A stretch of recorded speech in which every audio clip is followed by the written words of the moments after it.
What? Look at the shadow. Shalom, everybody, and welcome to the Yishai Fleischer Show, broadcasting live from Judea to the world. You're a part of it wherever you are. And this is the pre-show. We're going to wait a little bit until everybody joins in. Malkah Fleischer joins me. Malkah, shalom, and welcome. Shalom, everybody. Do you like our microphones? We got some new microphones. Yeah, we got some. Well, the microphones themselves are not new, but the way that we are using them is new because my brother handed me a cool piece of equipment, which is like a little mixer for a USB mixer. So I'm excited for that, and I'm excited for everybody to be joining us. And in fact, one of the things that I'd like to ask is for everybody to let me know how the sound and the video are. Malkah's sound, my sound. How are we sounding? Yeah, how are we sounding to you? How are we looking? That's right.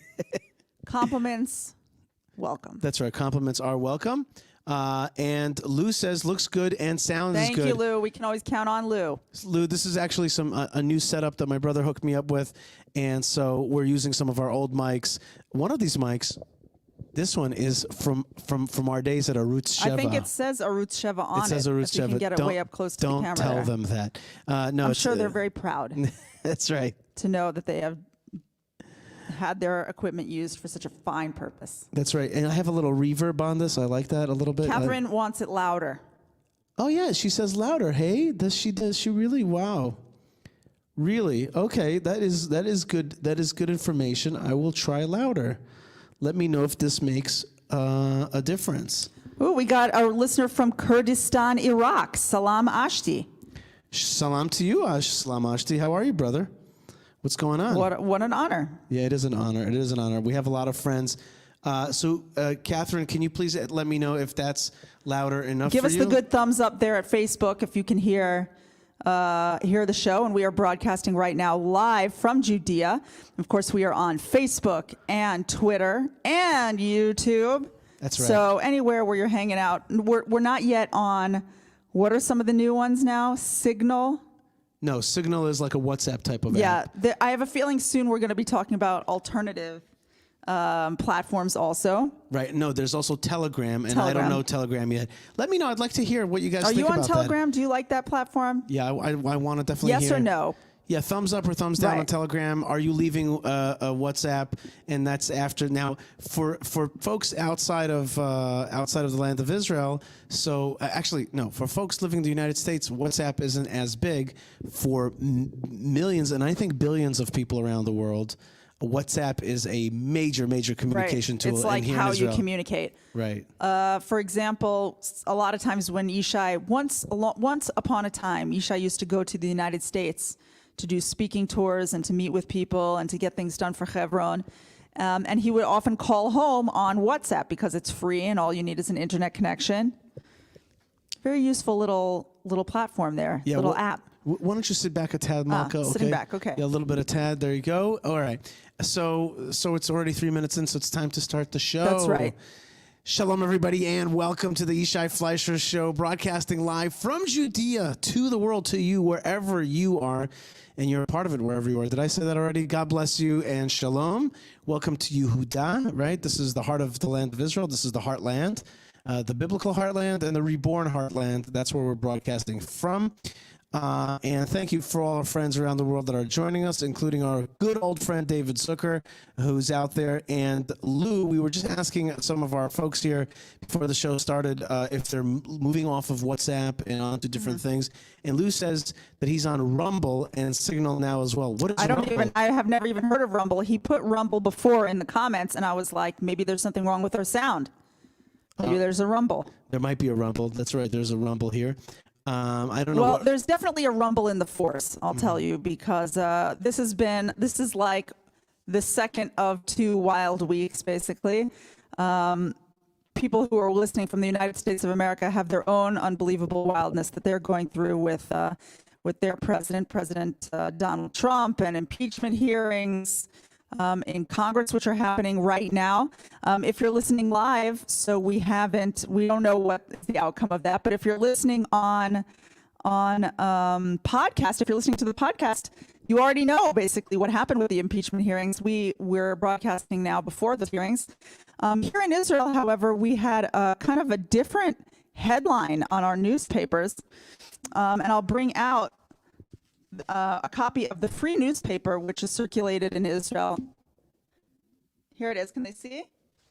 Talking to the mic. Oh, sorry. This is Yisrael Hayom, a newspaper owned by the man whose face is on the front page, Sheldon Adelson, who passed away yesterday. A big shock for the Jewish world. I mean, not a real shock in the sense that people knew that he was very ill and he was not a young man. But nonetheless, I think that those of us regular folk out there were not expecting to hear that terrible news.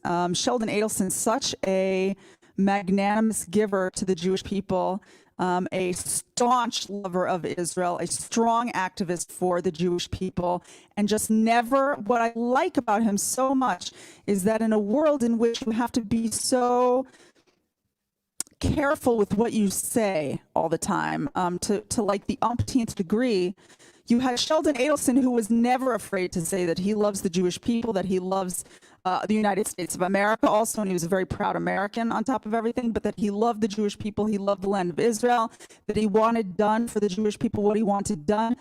His last two acts as an advocate, as a champion of the Jews, as a philanthrop for the Jewish people, the last two acts that I know of anyway, in his lifetime, were two incredible acts. One didn't seem like philanthropy at all, but was a very powerful strategic move for the Jewish people. And the other was a true act of kindness for a person who could never repay him. The first thing that I want to mention is that he was the person who brought Jonathan Pollard home. Now, I know that Jonathan Pollard is a controversial figure for a lot of people because he did take classified information from the United States and pass it on to Israel. For the decades that he was in prison here in Israel, he was seen as an incredible hero who gave information that was critical to the very existence of the state of Israel, whose information allowed us to do very important strategic moves that prevented the deaths of hundreds and thousands of Jews. So he's seen as a hero here. I know in America he's seen as a complicated figure who possibly made Jews look like they're not loyal Americans. But that being the case, Sheldon Adelson brought home on his own private jet Jonathan Pollard after decades in prison, brought him home to the land of Israel, where he was greeted by the Prime Minister of Israel himself and issued his blue identity card and basically escorted home to, I don't know where he lives, but I'm guessing in Jerusalem. And that was a very big day for me personally, and I know for a lot of other people as well, who were just very moved and glad that painful period in Jewish history was over.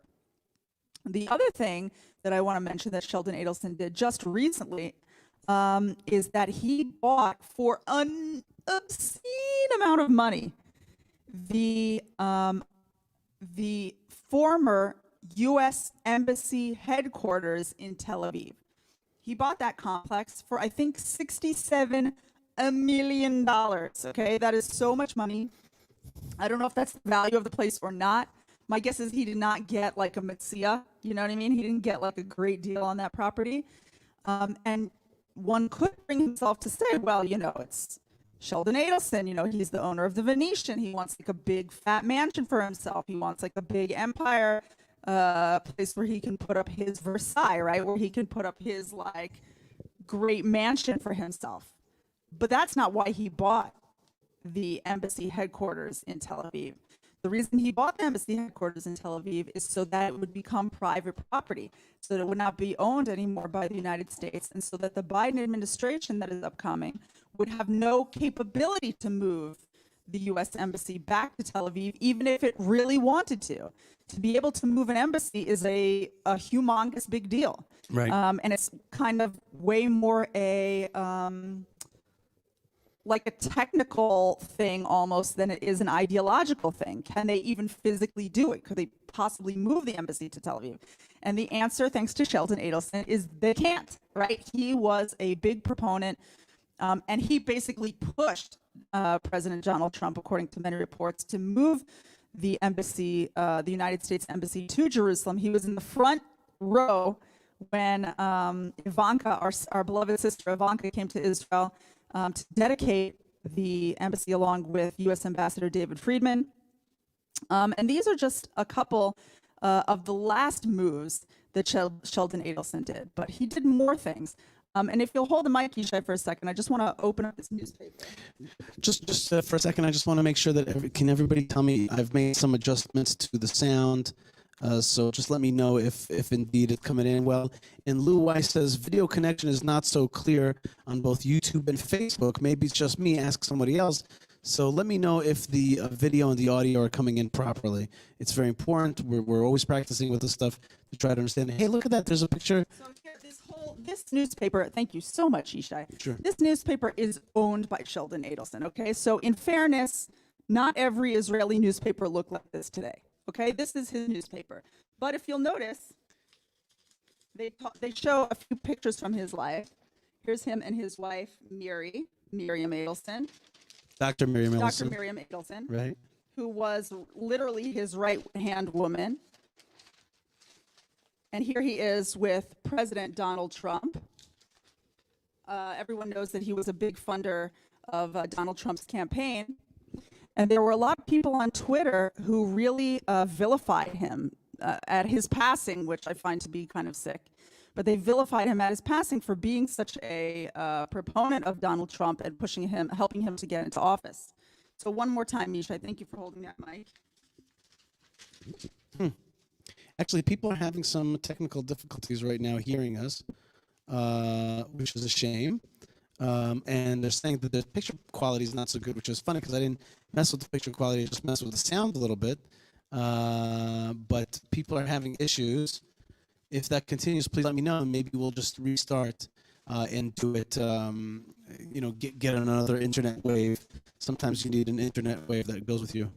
So I would show you more pictures, but I'll cut it short and just show you that here is just one side of pages of what are condolence notifications.